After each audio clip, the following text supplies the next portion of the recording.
빌립보서 3장 17절입니다.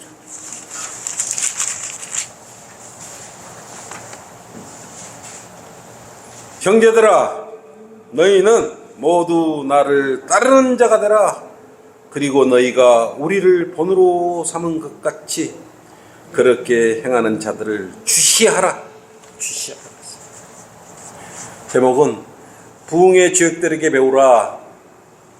조나단 에드워즈입니다. 대각성을 이끌었죠. 조나단 에드워드에 대해서 우리가 오후에 함께 하겠습니다. 부흥의 주역들에 배우는 이유가 있습니다. 더 열심을 내어서 마지막 때 우리가 많은 혼들을 이겨와서 주님께 영광 돌려드리기 위한 것이 서울 솔로몬 학교 성경연수원 교재를 통해서 지금 계속 이 시간 함께 하고 있습니다. 조나단 에드워드는 1703년 10월 5일 미국 북동부에 있는 코네티켓주 이스트 윈저에서 태어났어요. 조나단 에드워즈는 청교도 2세였어요. 아버지 티모시 에드워즈는 그곳의 목사였고 어머니 에스다는 목사의 또 딸이었어요. 그래서 조나단 에드워드는 11명의 자녀들 중에 5번째로 태어났어요. 그런데 10명이 누이 10명이 11명 중에 10명이 다 자매들이었는 거예요.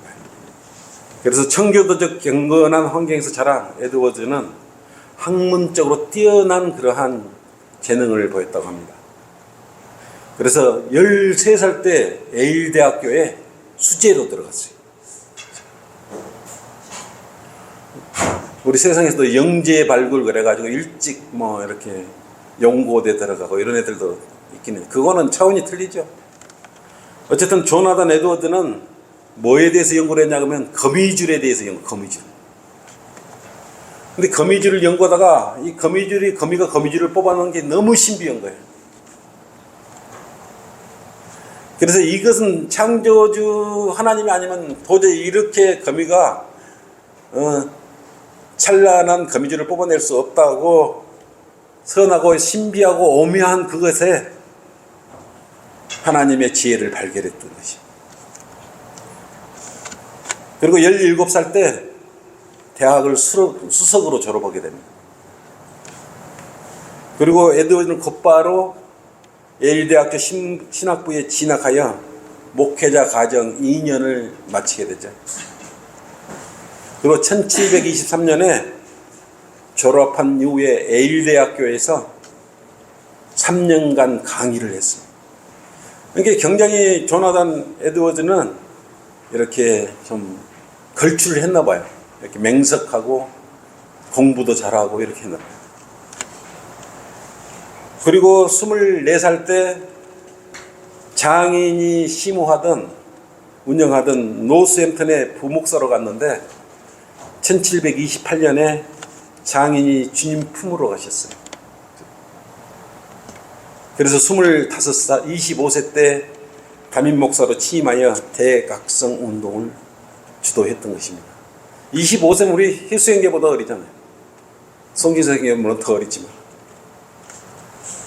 그래서 제1차 대각성 운동, 대각성 부흥운동이 일어났다 이거예요. 필라델피 시대이기 때문에 전부 이렇게 이제 부흥의 주역들은 어디 시대라 그러면 대부분 필라델피아 시대에 이렇게 사역을 했던 열린 문이었고 지금 라오디게아에는 이런 대부흥이 일어나지 않습니다. 닫힙니다. 배교의 시대. 그 차이가 확연하죠. 1900년 이후가 라오디게아인의 교회 시대입니다. 저번에 이야기했지만 참고로 알고 여러분 설교를 들으셔야 됩니다. 그리고 에드워즈는 1703년에 출생해서 1758년 그때가 18세기였잖아요. 그때가 교회사적으로 위대한 부흥의 시기였어요. 여러분들도 아마 부흥의 시대에 일어났다면 지금 그래서 우리 라오디게아 교회 시대에 어제 69명을 구령했다는 굉장히 많이 한 거죠. 닫힌 시대, 대교 시대에서. 그런 대각성 운동 시대에, 제1차 대각성 운동 시대에 조나단 에드워즈는 이렇게 주님의 사역을 했던 것입니다. 그래서 영국의 조지 히필드와 웨슬리 형제가 있었다면 동시대의 미국에는 조나단 에드워즈가 있었다 이거예요. 그래서 18세기에 대각성 운동을 이끌었던 것입니다. 우리 형제들이 아주 유능합니다. 결코 뒤지지 않아요. 우리 두 형제 정말 대단하지만 결코 뒤지지 않습니다. 에드워즈는 미국 매사추세츠주에서 노스햄튼에서 약 23년간 목회 기간 중 2번의 부흥을 경험하게 됩니다. 첫 번째 부흥을 경험하게 된 것은 에드워드가 목회하던 노스햄튼 교회를 중심으로 코네티켓 강변에 있는 마을들에서 일어납니다. 두 번째 부흥은 흔히 제1차 대각성 운동이라 불리우는 그 코네티켓 골짜기의 부흥과는 비교가 안 될 정도로 크게 일어났던 것입니다. 1차 대각성 운동은 식민지 13개 주 전체에서 영향을 미쳤고 특히 뉴 잉글랜드 전 지역에 깊은 그런 영향을 주었기 때문에 그렇습니다. 제1차 대각성 운동이 언제 있었냐 하면 1735년에서 1755년에 있었는데 그게 대각성 운동의 중심 인물은 조지 히필드였어요. 히필드는 1735년에 해시반 이후 34년간 전역과 웨일즈는 물론 미국에 7번이나 와서 부흥운동을 이렇게 선도했던 것이죠. 그리고 스코틀랜드를 14번 방문했던 것입니다. 그래서 몇 회 설교를 얼마나 많이 했을 것 같아요? 18,000번을 설교했어요. 18,000번. 그래서 영적 대각성 운동을 이끌었던 것입니다. 그리고 히필드가 조나단 에드워드가 목회하던 노스햄튼에 머물면서 설교하는 동안에 노스햄튼은 다시금 옛날과 같은 큰 부흥이 다시 한번 일어났던 것입니다. 히필드는 1741년도에 미국 2차 방문을 마치고 영국으로 돌아갔어요. 7번이나 미국에 와서 이렇게 복음을 전하죠. 부흥운동을 이끌었지 않습니까? 이렇게 히필드의 사역으로 불붙은 뉴 잉글랜드 지역은 부흥이 일어났죠. 그래서 점차적으로 이렇게 확산되고 갔던 것입니다. 이 기간 중 조나단 에드워드도 여러 지역에서 순호 설교를 한 거예요. 그리고 1741년 7월 8일 엠필드에서 행한 성난 하나님의 손안에 떨어진 죄인들이라는 설교 제목이 큰 반향을 일으키게 됩니다. 그래서 이 설교를 통해서 많은 죄인들이 회심하고 부흥을 하게 됩니다. 그래서 여러분 성난 손안에 떨어진 죄인들 이 설교는 조나단 에드워드가 했던 설교는 아주 명작이죠. 이로써 에드워즈는 미국의 제1차 대각성 운동의 주류로 떠올랐던 것입니다.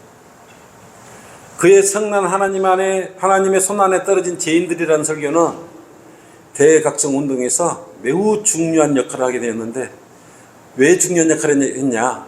오직 킹 제임스 성경으로만 설교를 했고 그 믿음으로 했던 것이에요. 그래서 이 성난 하나님의 손안에 떨어진 죄인이라는 설교를 들은 많은 죄인들이 눈물을 흘리면서 해결을 했던 것입니다. 에드워드의 집회에 참석한 많은 사람들이 해결했던 것입니다. 그래서 하나님의 영원한 심판을 피하여 영생을 얻으려는데 관심을 가져 많은 사람들이 예수 그리스도를 영접했던 것입니다. 그러면 잠시 조나단 에드워즈가 설교한 성난 하나님의 손안에 떨어진 죄인은 그 설교 일부분을 내가 소개를 해드리도록 하겠습니다. 신명기 32장 25절로 설교를 했어요. 복수와 보응이 내게 속해 있으니 그들의 발은 정해진 때에 실족하리라. 그들의 재앙의 날이 가까우니 그들에게 임할 일들이 속히 되리라. 이것으로 성난 하나님의 손 안에 떨어진 죄인들이라는 설교를 했던 것입니다. 이 구절은 악하고 믿음 없는 이스라엘 사람들을 향한 하나님의 보응에 대하여 말씀하고 있는 것입니다. 그들은 하나님의 택하신 백성이었고 주님의 특별한 은혜 아래서 사는 자들이었지만 하나님의 놀라운 역사를 저버린 자들이었어요. 그래서 신명기 32장 28절에서 말씀하신 것처럼 그들은 분별 없는 민족이에요. 그들 가운데는 깨달음이 없었어요. 하나님께서는 친히 그들을 길러주셨지만 그들은 쓰고 독이 든 열매를 맺었던 것입니다. 저는 그들의 발은 정해진 때에 실족하리라 하는 말씀을 본문으로 선택했습니다 라고 조나단 에드워즈는 이렇게 설교를 이어갔습니다. 이것은 패역한 이스라엘 사람들의 심판과 멸망에 관한 경고의 말씀입니다. 죄인들은 언제든지 멸망당할 위기에 처해 있습니다. 어떻게 멸망당할 위기에 처해 있다고 설교를 했냐? 첫째, 죄인들은 항상 멸망당할 위협에 노출되어 있습니다. 그들은 서 있든지 걷고 있든지 간에 미끄러져 넘어질 위험에 직면해 있는 것입니다. 시편 73편 18절에서는 이것에 대해서 다음과 같이 표현하고 있습니다. 확실히 주께서는 그들을 미끄러운 곳에 두셨으며 주께서 그들을 파멸에 던지셨나이다 라고 설파하였습니다. 두 번째로 이 말씀은 죄인들이 언제라도 갑작스런 멸망을 당할 수 있다는 것을 보여줍니다. 지금 내 말이 아니에요. 이거는 조나단 에드워드가 이렇게 설교하고 있는 것이에요. 미끄러운 곳을 걷는 사람이 언제라도 넘어질 수 있는 것처럼 죄인들도 그렇습니다. 죄인들도 언제든지 넘어질 수가 있습니다. 그들은 앞을 내다볼 수 없으며 단 한순간이라도 서게 될지 혹은 넘어지게 될지 알 수 없습니다. 죄인들은 어떠한 경고도 없이 지옥으로 떨어질 것입니다. 그래서 시편 73편 18, 19절로 확실히 주께서는 그들을 미끄러운 곳에 두셨으며 주께서 그들을 파멸에 던지셨나이다. 어찌 그들이 순식간에 황폐하게 되었나이까. 그들이 공포로 완전히 멸절되었나이다 라고 이렇게 설교했습니다. 세 번째로 조나단 에드워즈는 또 이렇게 말씀해서 설교했어요. 우리가 본문으로부터 얻을 수 있는 또 다른 교훈이 있습니다. 죄인들은 지옥으로 떨어지되 자신들 스스로 떨어지게 된다는 것입니다. 죄인들은 다른 사람이 밀지 않아도 스스로 지옥에 떨어집니다. 미끄럽고 약한 바닥을 걷다 보면 아무도 밀지 않아도 자신의 무게로 미끄러지게 되는 것처럼 죄인들도 그렇게 미끄러져 지옥으로 떨어집니다 라고 설교를 했습니다. 그 네 번째 또 이렇게 설파를 하셨어요. 죄인들이 아직 형벌을 받지 않은 것이나 지금 당장의 형벌을 받지 않는 이유는 하나님께서 정하신 시간이 아직 이르지 않았기 때문입니다. 기록된 대로 죄인들은 정해진 시간에 따라 그들은 실족하게 될 것입니다. 하나님께서 정해진 그때가 오면 그들은 지옥으로 떨어지되 자신들 스스로의 몸무게로 인해서 그렇게 떨어질 것입니다. 죄인들은 누구나 미끄럽고 약한 바닥 위를 걷고 있습니다. 죄인들은 큰 소리 쳐봤자 아무 의미 없어요. 하나님께서 그들을 붙잡아 주시지만 영원히 그렇지는 않을 것입니다. 언젠가 하나님께서 붙잡고 계신 손을 놓으시면 즉시 죄인들은 멸망으로 떨어지게 됩니다. 땅이 갈라질 때 그 위에 있던 사람이 땅 속으로 들어가게 되는 것처럼 그들은 구렁의 끝으로 떨어지게 됩니다. 죄인들은 하나님께 붙들고 계신 손을 놓자마자 즉시 떨어져 영원히 잃어버린 바 될 것입니다 라고 설파했습니다. 어때요? 조나단 에드워드의 설교를 들어보니까 그때 당시에 이 설교를 들은 수많은 사람들이 회심을 하고 눈물을 흘렸던 그 부분의 일부를 발췌해 본 것이에요. 여러분 많이 도움이 되셨기를 바랍니다. 그런데 이렇게 훌륭한 조나단 에드워즈도 박해가 있었어요. 다 박해를 받습니다. 개인적으로 받고 지역 교회도 박해를 받고 목자도 박해를 받는 게 당연한 것이죠. 어떻게 박해를 받았냐? 조나단 에드워드는 그 큰 교회에서 쫓겨나 버렸어요. 교회에서 쫓겨났어요.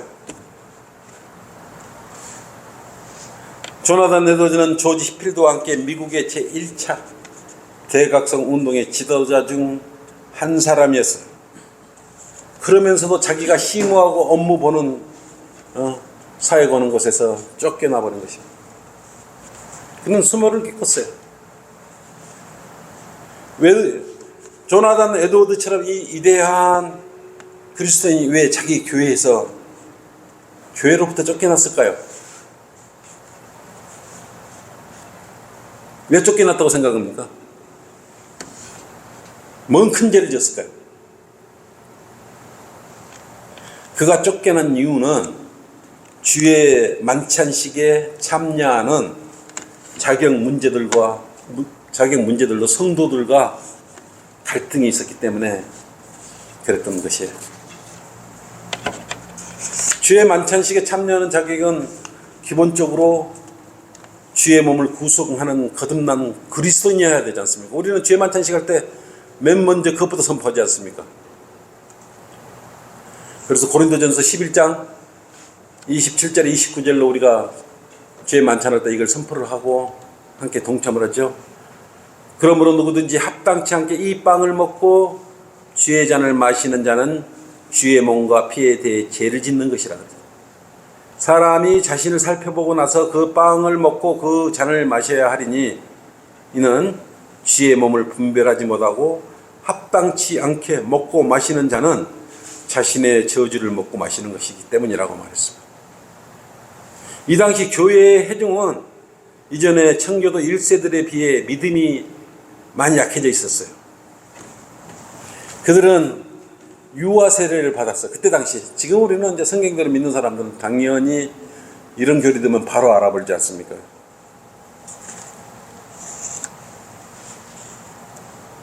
그래서 부모가 이렇게 주의 만찬식에 참여하면 유아 세례를 받은 아이들도 주의 만찬에 참석해도 된다고 해서 그걸로 갈등이 일어났던 것입니다. 하지만 에드워즈는 굽히지 않았어요. 비록 유아 세례를 받았어도 분명한 회심한 열매에 그러한 간증이 없으면 주의 만찬식에 참여하는 것은 무의미하다. 그러한 반대 의견을 표방한 것입니다. 여러분 유아세례 받으면 구원 받습니까?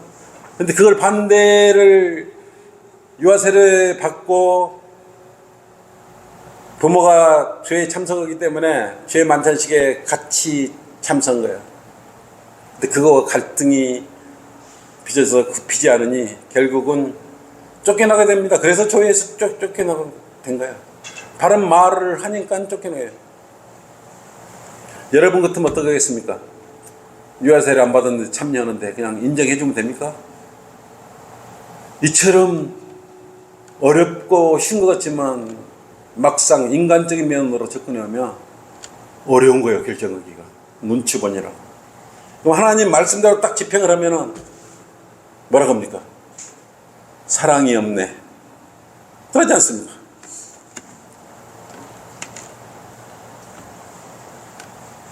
그리고 이것에 반감을 느낀 교회 회중은 하루 10시간 이상 성경 공부라는 에드워드에 대해서 목회자가 서재에 너무 오래 있다, 많이 있다는 핑계를 든 거예요. 그런 고마운 일이 어디 있습니까? 가르쳐 주려고 열심히 공부하고 있는데. 그 다음에 신방이 부족하다, 너무 잘 산다, 전부 이제 시비거리 되는 거예요. 교회에서 쫓겨내. 그래서 장로들의 자녀들을 책망하고, 바른 소리에서 장로들이 됐든 집사들이 됐든 자녀들한테 책망을 하니까 온갖 구실을 다 삼아서 조나단 에드워즈를 교회에서 쫓아버린 것입니다. 그게 참 말이 됩니까? 23년간이나 사역한 곳에서 성경대로 했기 때문에 이렇게 갈등이 나서 쫓겨났던 것입니다.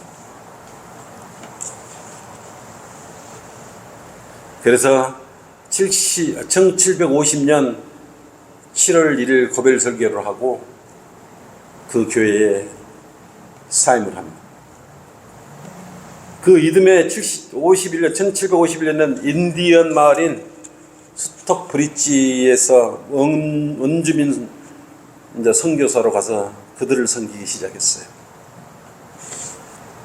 그곳에서 사역하는 동안에 질병과 전쟁과 박해 등으로 힘겨운 시간을 보내면서 그런 와중에 저술 활동에도 활발히 활동을 했던 것입니다. 조나단 에드워드가 교회에 쫓겨난 사건은 불의와 타협하지 않는 그의 강직한 믿음을 우리에게 보여주는 것입니다. 하나님께서 기뻐하시지 않는 곳에서 가감히 성별하는 믿음을 보여주는 것입니다. 성경대로 안 하네, 가버린 것이에요. 이 교회도 저 교회가 좋은 게 아니고, 그때 당시에도 조나단 에드워드는 이렇게 강력하게 집단 마귀 현상이 들리면 집단으로 마귀가 걸린 거 아니겠습니까?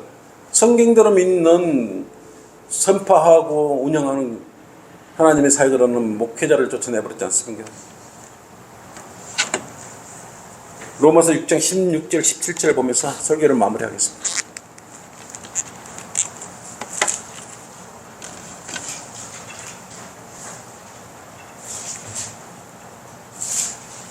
성경대로 믿지 않으면요, 여기 있을 이유가 없지 않겠습니까?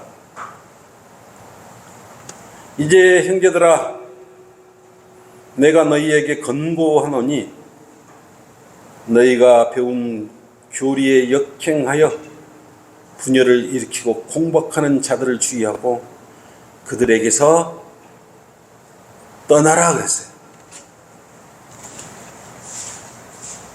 그래서 조나단 에드워드는 그런 공박하자는 자들로부터 떠나버린 것입니다.